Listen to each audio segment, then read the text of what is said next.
Oh well, I mean, look, I'm so grateful that you came through that, and thank God, and I love you so much. Hannah loves you so much, and your brother, and thank God. Maybe it's better I don't watch the film. Yeah, I don't know, son. It's a good. No, I don't know. It's a good. No, it's interesting. Yeah, I know what you mean, Daniel. I don't know. What was your second film, Hannah? Well, my second film. Oh yeah, because how long have you been broadcasting, Daniela? 58 minutes. Oh, very good.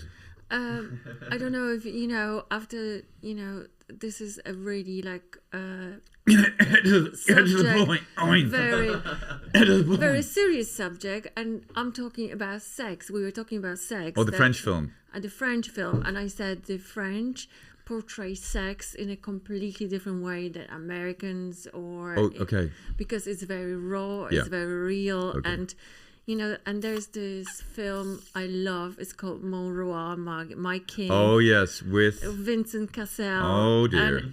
Ciao. Puis je sais pas. Salut. À bientôt, j'espère, en tout cas. Et dis-moi, je peux te laisser mon portable? Oui, si tu veux. Bah tiens. Et le code, c'est 1776. 1776.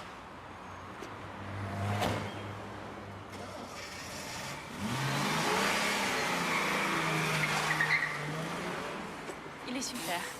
Ah ouais, il est super. Moi, j'adore.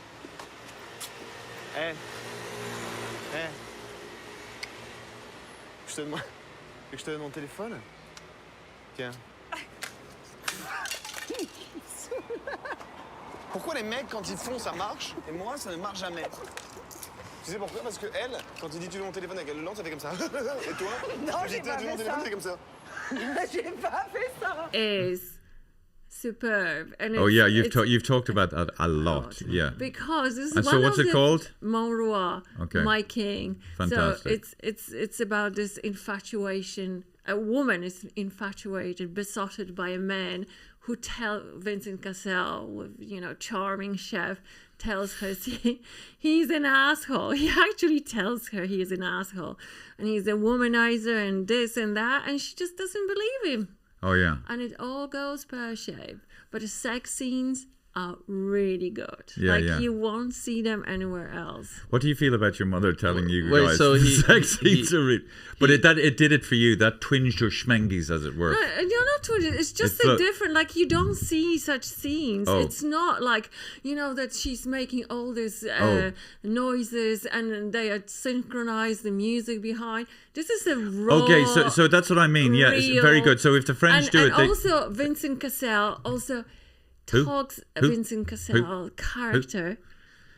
He also, have really this charming conversation with her, pays her really good compliments, not like cheesy, because she's got. Oh no, I'm not gonna go into You're not it gonna because go You're going to talk about sexual stuff? No, I'm not. Okay, look.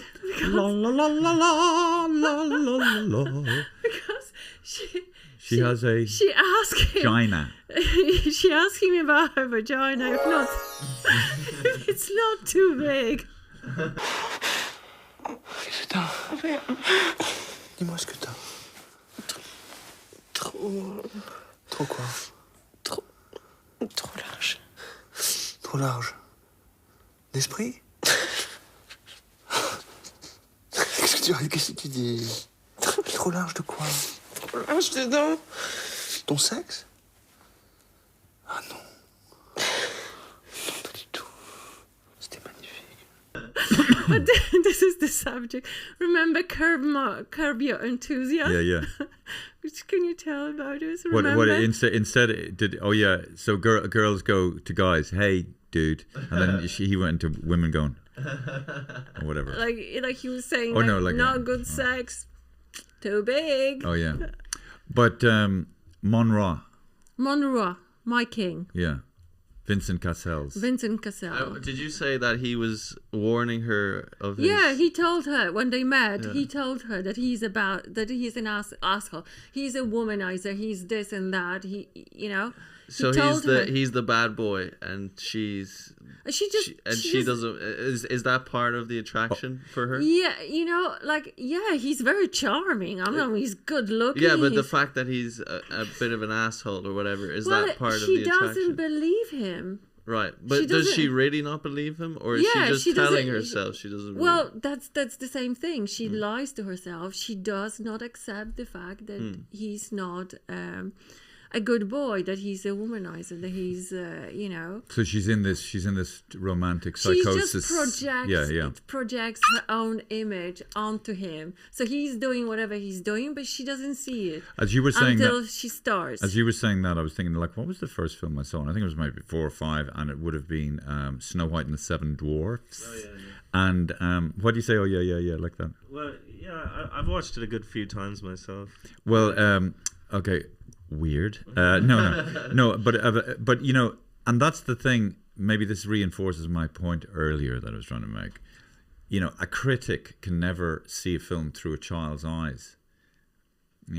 A child sees a film, and the thing. It's like being 4 or 5, being in a cinema and watching Snow White and the Seven Dwarfs. I mean, it's like liquid fruit pastilles being dripped into your eyes. You're just like you're just in it. You're immersed. Yeah, I watched it when I was a kid, David. I listened. Like so, it has a Disney version. It's almost like review that motherfucker. It's like trying to review. It's like I was just doing this for my own thing. There was this amazing scene, Man on the Wire, and he connected the World Trade Centers together with a wire. Impossible thing to do. Figured out how to do it. And then they tried to send up 2 policemen to arrest him. And the policemen come up, these 2 cops, these 2 beat cops, and they're at the top of the trade center, and they're just it's like trying to arrest Niagara Falls. Come on, out of there, So my point is reviewing a film through the child's eyes, it can't be reviewed. It's just this thing that's so beautiful, and it's so intense and so of the moment, and it's unfucking describable. And also, it's like also in the Get Back, where they were on top of the Beatles were on top of it was the last gig they ever did, and they were singing Get Back, and people around were complaining about the Beatles performing, and 2 cops were there, and they were going, Jojo was a man who thought, and these, good evening, no, you know what I mean? And so it's like they were trying to arrest 2 little cops, trying to arrest culture. It's these Mona tiny Lisa. Yeah, putting the Mona Lisa in handcuffs. Mm-hmm. So that was what I'm saying. Thank you. Finally, I've sort of shoved some half-arsed glimpse of a point over the line. But also, Snow White and the Seven Dwarfs by Disney. It's classic. Hitler's favorite film, probably. Is that what you mean? No, it's classic. It's just like one of the biggest, film ever made. But the color was incredible. The color. Yeah, I think there was,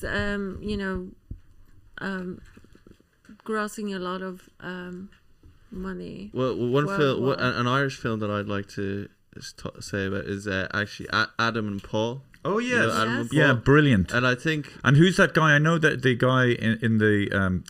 Can you just get the 2 guys up? The actors. The actors. Because I'm when I say friendly, an acquaintance. I bump into him from time to time. Such a good fucking actor. But when you were talking about One Flew Over the Cuckoo's Nest, I kind of feel like Adam and Paul is kind of almost like that in a way. Yeah. Mark O'Halloran. And Tom Murphy. Yeah. And no, Tom Murphy? It's Tom Murphy who plays Adam, and Mark O'Halloran plays. The other way around. Tom Murphy plays Paul. Oh, okay. Well, mine says the other way around. That's funny. It's on the. Yeah. Okay. But it's funny when I met Mark O'Halloran, and it was such a powerful performance that I met him a few times and could not see him other than the character he portrayed. Like he was just he was so possessed by addiction. Yeah, and great film.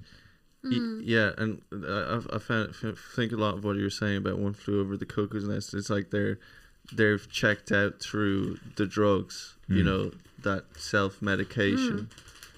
And I mean, they're just, their whole life just revolves around looking to get the fix. And it's just such a great, you know, it's over one day. They wake up in the middle of nowhere, and it's kind of like a great portrait of Dublin as well. You know, what's that book, Oscar Wilde, or you? I've never read it, but it's Portrait of the Artist. No, the one which happens over one day. Oh, Ulysses. Ulysses. James Joyce. You know, James Joyce. Ulysses, and obviously that is of a time. You know, but Adam and Paul. I don't know. I don't know. Maybe there's a similarity there, but Adam and Paul is like the modern version of it in a way. You know, because I mean, it's such a big issue as well. If you from the city centre or lived in the city centre, you see it everywhere. Addiction. Yeah, it's completely relevant. Completely grasped the lives of so many people, and the shit that these guys go through, and it's like this, you know, talk about the hero's journey. Yeah, and the wonderful comedy of errors. Yeah. Fantastic film. I haven't thought about it in a while. Well played, sir. And the truth of it, you know, I mean, it's a bit of a spoiler, but at the end, there is no hero's journey really. You know, it's just shit, and you know, one of them dies at the end, and the other one kind of just carries on because, you know, his best friend, the guy, his sidekick, dies, but whatever, he's moving on to find the next fix. And oh fuck, I forgot what I was going to say there. Well, what I understood it as, what you were saying there to me, Jack, was like that just shows you the depravity of the fucking addiction. There you have your best friend, and you have this moment, even though there's no hero's journey, and then the ending is just like, oh God, it's that horrible. It's not. It's like a reality check. Sometimes you can glamorize alcohol, drugs, and there's a lot of time. Yes, you can. Yeah. Like you if know, you make watch, it something really interesting, tripping, just, you know, doing this, that, drugs, you know, being creative, doing this, having fun, dancing. It's rubbish. Yeah, but on the surface level as well, you know, you look at them and you just think these are, you know, kind of pieces of shit. You know, they're trying to rob people, whatever.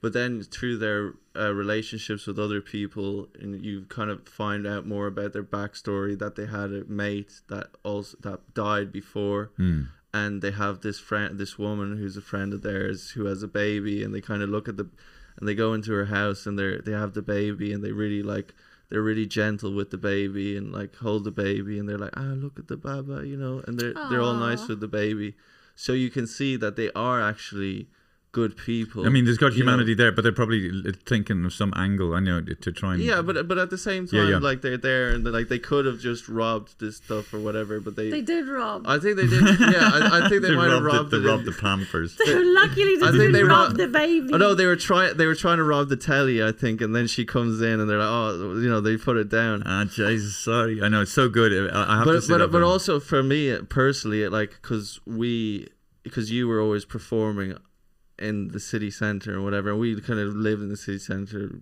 a lot and stuff like that, and you know, when you were busking on the streets, there was a lot of drug addicts around, but they were always really sound, weren't they? And they were always really sound, and me growing up, I never looked at drug addicts as like, you know, evil or bad people. Like, I think the way society views drug addicts are like when you're walking through, and like people who, I don't know, maybe live in a leafy suburb, or they live in the country, and they don't see people like that. Maybe just people who are addicted, maybe just drug addicts. There's something. Well, it is dirty. Addiction is dirty. But you're right. It's so interesting that you say that. Yeah, when they loved the street shows, and even if you slag them off, they think it was funny in general. You know, you do like I do an impression of somebody on heroin. They'd be laughing their heads off. Yeah, and they'd be going, "That's fucking funny." You know what I mean?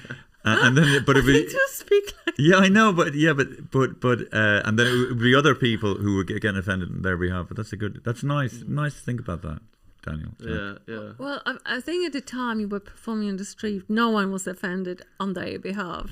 There might be now. There was people getting offended back then, but not as many as nowadays. Now they'd be offended. Yeah. At that time, no one would be offended. No. Yeah, that's true. I'm sorry. Yeah, you could say really it was. Yeah, people were offended, but they kept it to themselves. Nowadays, people think things need to be done. But anyway, swings and roundabouts, it'll all come around. By the way, very good suggestion. I think we could do this again next month or something.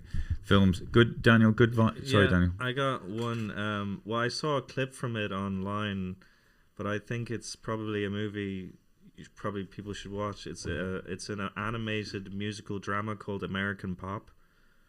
I don't know, have you ever heard of it? It's from 1981.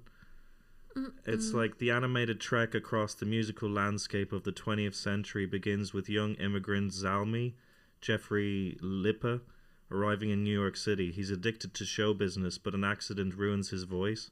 He marries a stripper, and their son Benny becomes a jazz pianist. Did you say it's animated? Yeah, it's animated, yeah. American Pop, 1981. But I love it. Daniel has definitely the most obscure kind of art house suggestions. But the movie, the song they sing like near the finale is "Night Moves" by Bob Seger. You know that? No. I don't know. I can't remember how the song goes. But I heard it in the clip I saw. But it's just like, you know, this jazz pianist who wants to like show this band the song he made.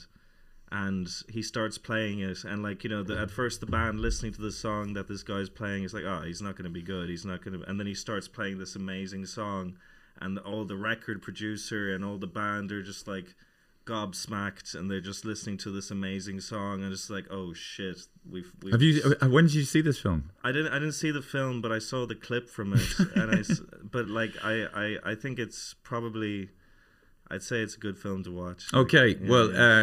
At least the clip. Yeah. It's a film I want to see. Okay, like, very good. Yeah, maybe we should do that one next time. Yeah. Very good suggestion, Jack. There's a lot of good Polish movies I'm gonna talk about next time. Okay, maybe I don't. And thank you, Jack. Thank you, Jack. Thank you, Daniel. Thank you, Hannah. Thank you, me. Thank you, everybody, for watching. We're going to read out comments next podcast. A brilliant one. God bless us all. Yes, we can. Thank you. Yeah.